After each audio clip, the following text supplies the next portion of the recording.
I'm gonna do a few things different with the channel I have. Of course, we got the album reaction videos I've been doing a couple of times a week. That's gonna be ongoing. Keep checking those videos out. It's helping me a whole lot. More on the way. We're getting some pretty crazy hip hop this year, so this is actually like the perfect year to start a segment like that one. And then there's the TikTok reaction segment. That's gonna be ongoing too. I'm gonna do 2 of those episodes a week, just like I do the album reaction videos. I'm gonna basically substitute one of the TikTok days for one of these videos. Every Sunday, I'm gonna post a video like this. This is gonna be a new segment where I'm gonna take the most popular topics going around, something crazy that's going on the internet, real life, in the sports world. Just as long as it's interesting, I'm basically gonna take that topic and give my point of view about the whole thing. Try to take less than 15 minutes to do it. Try to keep it in a 15-minute window, but I'm basically gonna take that topic that everyone's talking about, that's like super popular. I'm gonna break it down in my point of view, how I feel about it, what's right, what's wrong, give you guys my opinion about the whole situation, and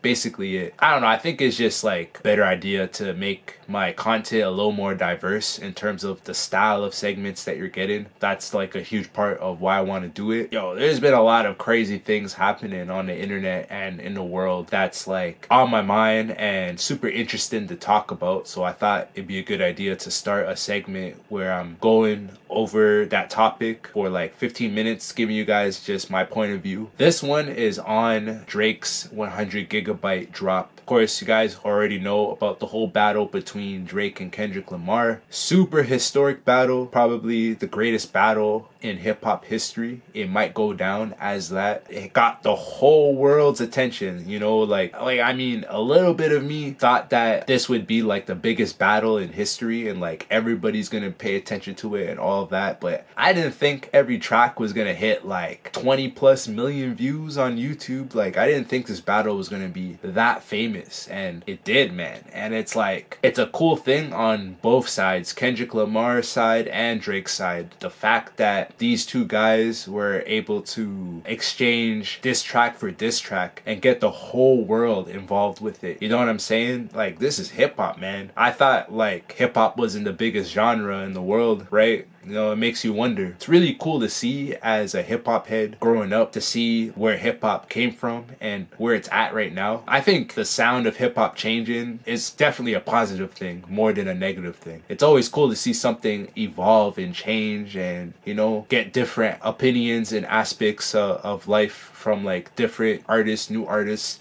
with a fresh voice, fresh ideas in terms of how to put a hip-hop track together. Drake's 100 gigabyte drop. So, of course, I just talked about the battle between the two, how historic it was. Of course, you guys know that Drake lost the battle. I mean, most of us hip-hop heads and hip-hop fans all around the world will agree that Kendrick Lamar won the battle based off of the tracks that were delivered. But I can definitely see a lot of Drake fans out there still thinking that the battle's not over. There's some, I believe it or not, there are some fans out there that think Drake won the battle still. Yeah, I don't know about that.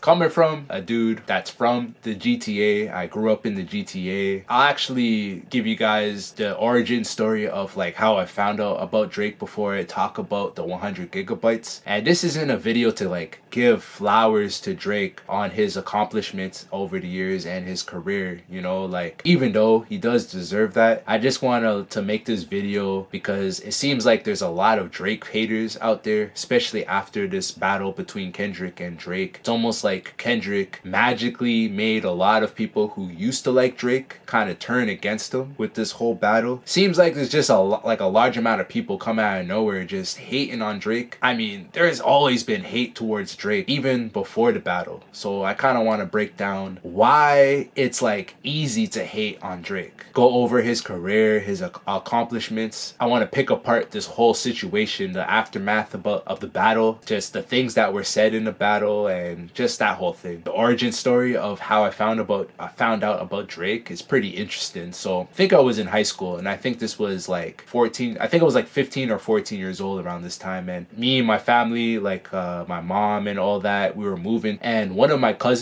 older cousins was driving me over. I think we were moving some of the boxes over to like the new house. This was a long time ago, so I might have got this story messed up. My older cousin, we were whipping down the highway, moving some boxes over. While he was driving, he was talking to me about some, like, this kid off of a TV show starting to pick up some buzz off of his music, off of rapping. The fact that he's like really, really good, kind of like came out of nowhere, and he's an actor too. I was watching a little bit of Degrassi. So Degrassi is a TV show out of Canada. Got more and more popular over the years. Drake was featured in that TV show, and a lot of you guys know about this whole thing already, so I'm not gonna like go over that part. Like, you already know Degrassi, Drake. I was already watching the show at the time, and when he brought up there's this kid blowing up with his music, and he used to do this TV show, and now he's like a rapper. When he gave me that description, I knew exactly who he was talking about. While he was driving and I was in the passenger seat, I was just a little bit like confused. I'm like, this is the same guy, the Degrassi star? What? He could rap? I had no clue that he was able to rap. And then my cousin, he played a couple of the songs. If I could remember, I think it was Replacement Girl and The City Is Mine. Like, I was impressed, man, and there was a lot of good hip-hop going on at the time. When I heard the two songs, I was like, I think I was more impressed because I knew him as like the actor on Degrassi, like playing Jimmy on the wheelchair and all that. He did not look like, when you look at Drake, he doesn't really look like a rapper. Especially back in the day when he was younger, he did not look like a rapper. Especially if you compare him to rappers like Lil Wayne and 50 Cent. You know what I'm saying? And then Drake, like, what? This actor on Degrassi is a rapper? So like, that was kind of in my head. And then I'm listening to the song and I'm just like, yo,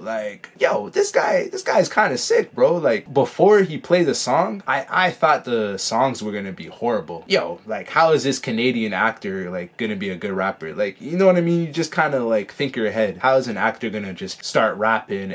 But I listened to the songs and I was impressed, bro. I was like, yo, this guy definitely's got some skills, man. Like, and then I did a little bit of research to see if I can find more songs before the blow up, before he got super famous. I checked out some more tracks and I'm like, yo, this guy's gonna blow up, bro. And I think the fact that he was on Degrassi and he's like already pretty famous. He was more famous in Canada than in America at the time, but like the fact that he's like a star on the TV show is definitely gonna help him in his career and put him in the right spot. His dad was a famous musician too. He was a musician for a famous band for a very long time. So I mean, 20 years later, here we are. I think a lot of people would agree that he's gonna go down as one of the greatest rappers of all time. Even with the ghostwriting accusations, every negative thing that was put by Drake's name in the past, like, everyone I think can collect, especially the hip hop heads and the hip hop fans out there, we all can collectively put all that to the side and like, yo, Drake's one of the greatest rappers of all time. Like, you kind of have to say it just because of the amount of clout, the amount of money, the album sales over the years. Like, this guy's been the #1 rapper for the last maybe 15 years. Definitely have to acknowledge that. And the thing with fans, like Drake fans and Kendrick fans, they're both very similar. So after, like, you know, saying that story, like 2024, you see where Drake's at. I feel like Kendrick fans, Drake fans are very similar in terms of not acknowledging the achievements that either rapper has generated over their careers just because of their hatred towards each rapper. So Kendrick fans will discredit Drake's achievements over his career, and I think Drake fans do the same thing with Kendrick Lamar. Pretty funny when you look at it. I'm a fan of both rappers. I actually got to meet Kendrick Lamar before his blow up. A little bit of a different, you know, origin story from both rappers, but like, I'm a fan of both rappers. That's why I'm looking at it this way. I'm not trying to be like biased with Drake's side, and I'm not trying to be biased with Kendrick's side. Both fans are very similar, the way they look at the whole situation. Before the battle started, I definitely thought that Kendrick was gonna win. And funny because I've had discussions about this same thing. Who's the GOAT? Who's the greatest rapper of all time? And I've always told them that Kendrick's better than Drake. But of course, because I live in the GTA, a lot of people are going to be on Drake's side. But as like a hip hop head that's trying not to be biased, because coming from the GTA, you want to go for Drizzy's side because GTA, Canada, right? I've been telling people that this Kendrick guy is a problem, and like, you don't want to battle this guy, man. Like, the way his mind works, rapping, freestyling, when it comes to like writing verses, this guy has like a psychopathic mind when it comes to it. The fact that Drake started it with the 50 push-ups and was constantly poking fun at Kendrick and just trying to get some type of reaction out of him, I knew it was gonna be problems, man. Like, I was just like, a matter of when.